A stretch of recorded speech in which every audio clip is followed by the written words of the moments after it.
Back in 1994, I had a motorbike accident. For the first 3 months, I spent the time in a center for traumatology in Palermo, where I was recovered. And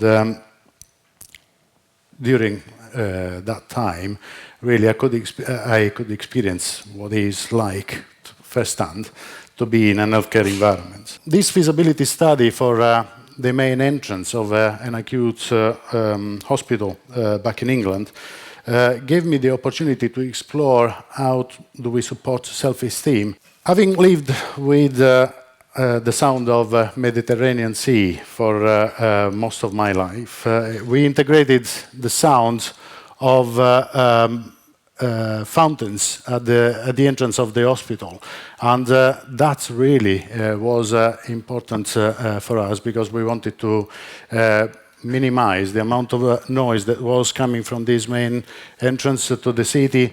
That's where there was a lot of noise of traffic experience, also for the people that came into the hospital. The relaxing experience was carried forward inside the actual environments with and the soothing water fountains was converted into a background low-level sound music that accompanied people in the environment.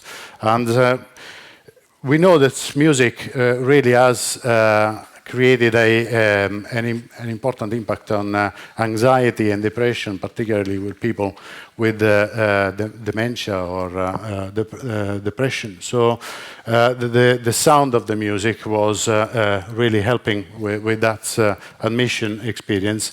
But also we integrated sound-absorbing panels in the ceiling, and using materials that would really help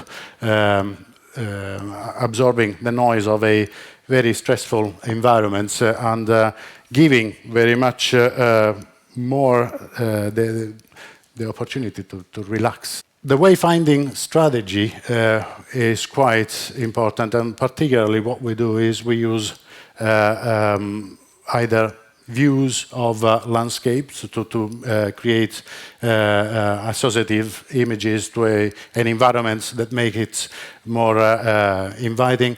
But also it is important to use vision panels to give an idea of what are the activities associated to the room.